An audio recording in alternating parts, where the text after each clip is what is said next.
So Silvia Mella is going to shake us up with authenticated encryption. Stage is yours. Thank you for the introduction.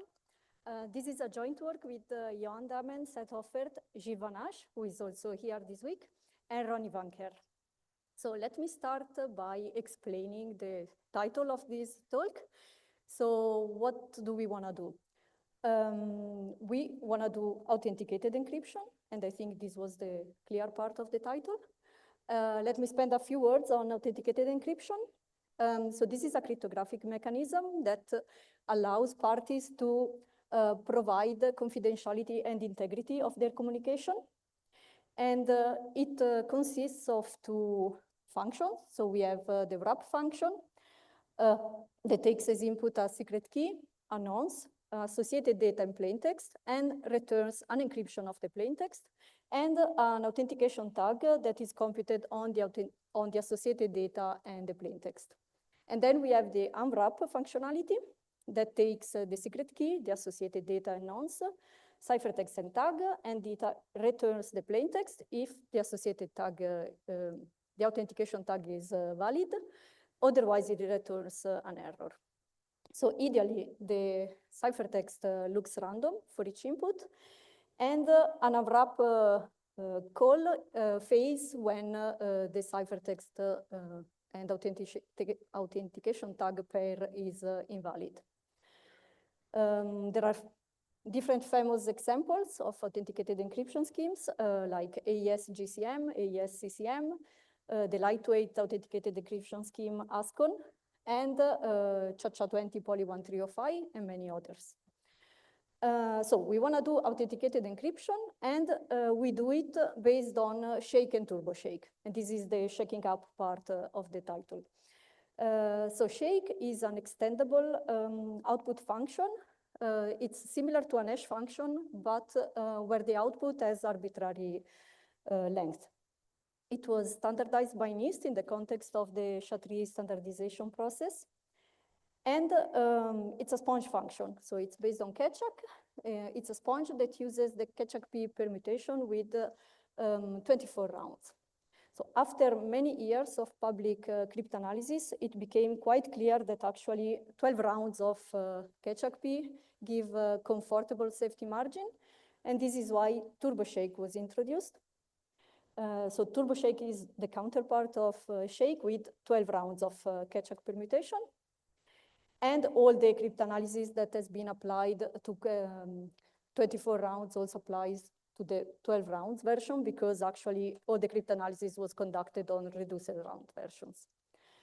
So Shake comes with the flat sponge claim, that says that Shake provides a security strength of 128 bits or 256, depending on the variant. In the KID setting, that is when the input of Shake is prefixed with the secret key, then it is possible to prove that KID Shake is indistinguishable from a random oracle. And we build on this. So why do we do this?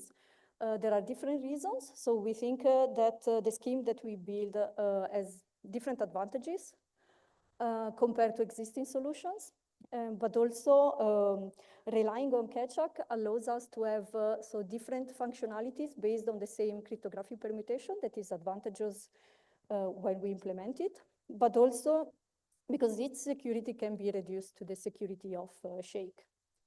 And actually, so to give more details on this, I want to show you some comments that were sent to NIST in the context of their initiative to review the SHA-3 standard and the special publication on SHA-3 derived functions.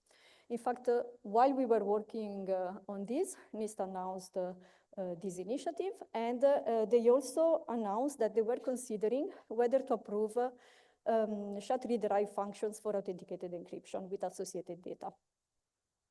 And as usual, NIST opened a call for comments, and now we have a look at the different comments that they received. So first of all, there was support for this initiative. So we can read here support for the plan to specify and approve additional SHA-3 derived functions, including those for authenticated encryption with associated data.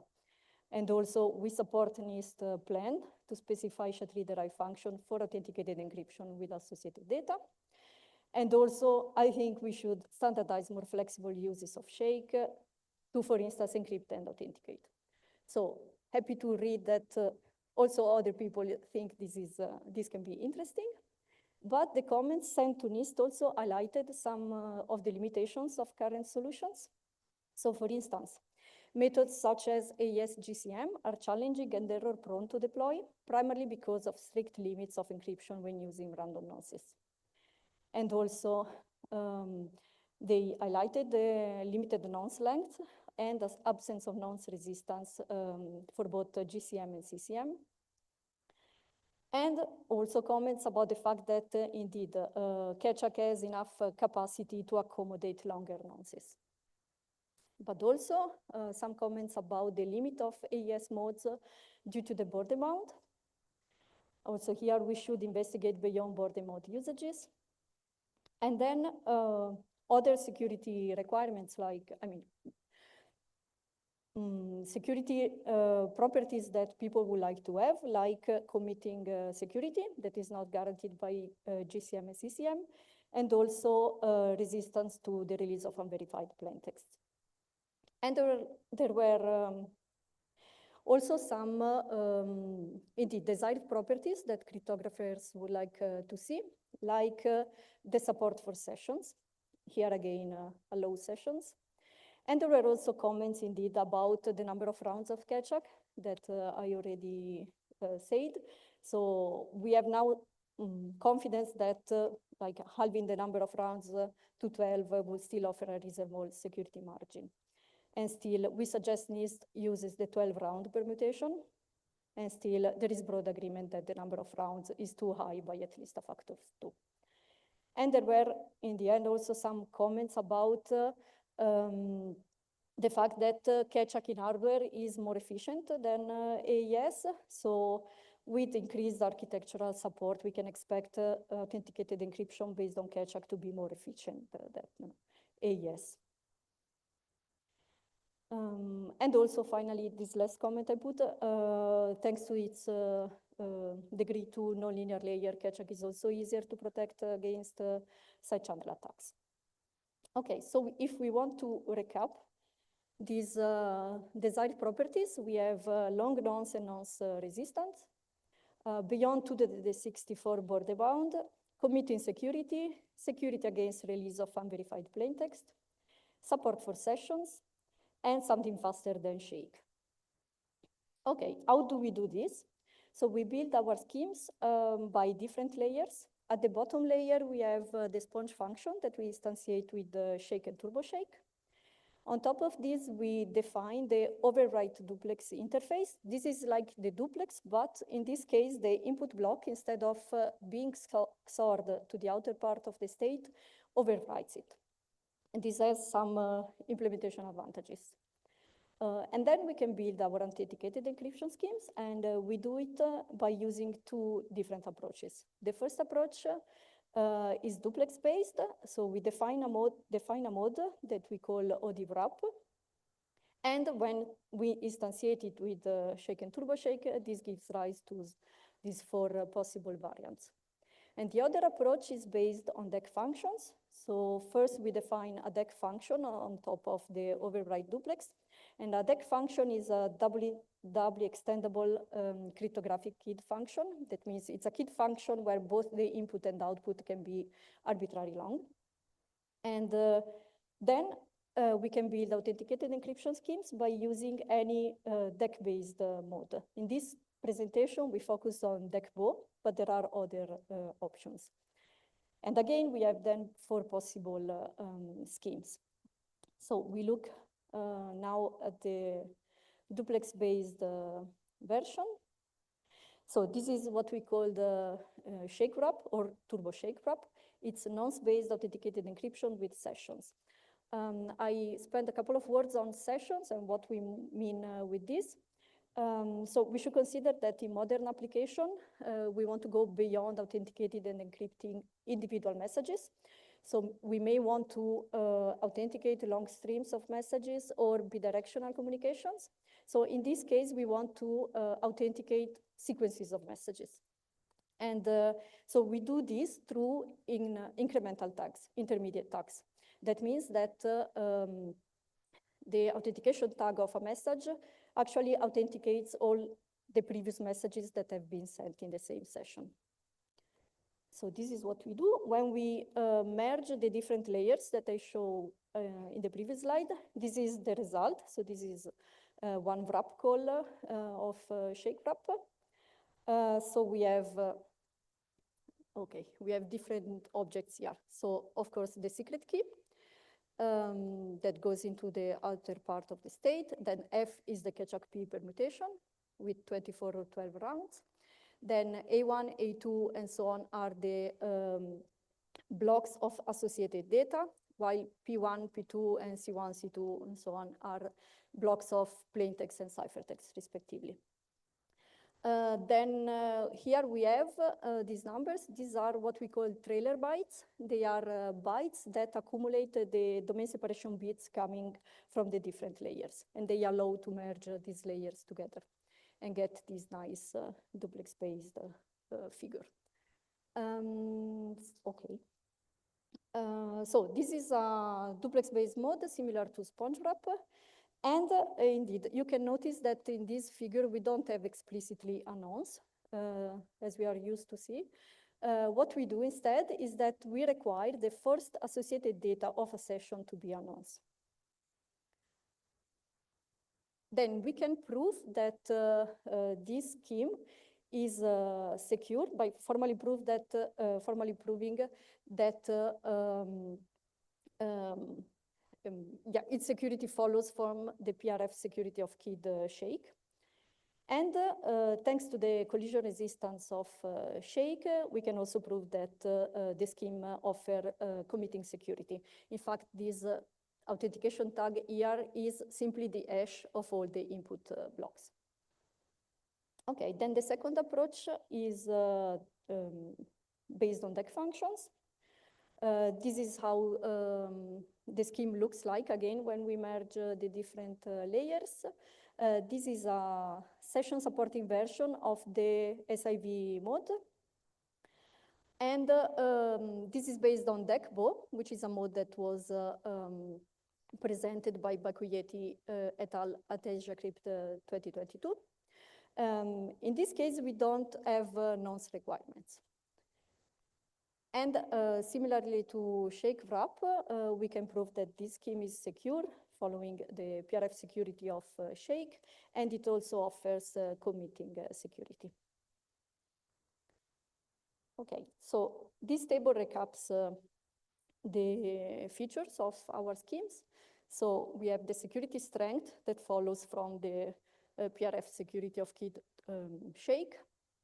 Then shake wrap doesn't have nonce misuse resistance because we require the first AD of a session to be a nonce, while shake bow does. Then they all support sessions and they all offer committing security. The level of committing security depends on the version of shake and turbo shake. And then we compare them with some standard authenticated encryption schemes. So we have their security strength, where we can see that AES-based modes have the limit of these 64 bits due to the border bound. Except from AES GCM SIV that offers nonce misuse resistance, the other don't. And the consequences are different depending on the scheme. So they can be, so here the resistance is, let's say the no resistance is as in shake wrap, so it can leak at most the difference of plain text, while in these other cases you can recover the authentication key of the repeated nonce or of all nonces. They don't support sessions, and also, except from ASCON, they do not provide committing security. We also performed some evaluations. These are results of fully software implementations and conducted on a Raspberry Pi 4. We can see that shake wrap and shake bow outperform AES-based schemes, but again, this is fully software. So of course, if we have hardware acceleration for AES, we should expect different kind of figures. And if we look at the TurboShake versions, they are also very competitive compared to Ascon and ChaCha20 Poly 1305. Okay, where you can find more details if you are interested, there is a preliminary version available on ePrint with this number. And the final version will appear at Euro SMP later this year. So to conclude, we define two approaches to build authenticated encryption based on Shake and TurboShake, and they offer committing security and support sessions. One approach takes advantage of the performance of duplex-based modes, while the other approach has the robustness and flexibility of deck-based modes. And as I said, we can also define schemes using other deck-based modes, and here there are some references if you are interested. And also, once we merge all the layers, we think our schemes are really simple. Thanks for your attention.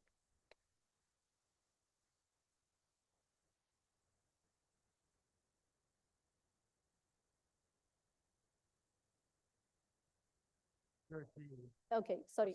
Yeah. Yeah, you have time for questions. Sorry. On the slide that had the security strength for other schemes, yes, this one. That security strength is it expected number of attempts to break either authentication or confidentiality, with the authentication being an online attack? Is that right? Yeah, sorry, I couldn't hear very well the question. Yes, thank you. Maybe it's better.